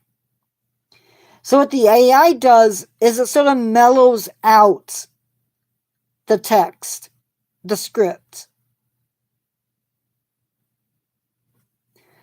I try to not use AI images in my videos, but sometimes, like with the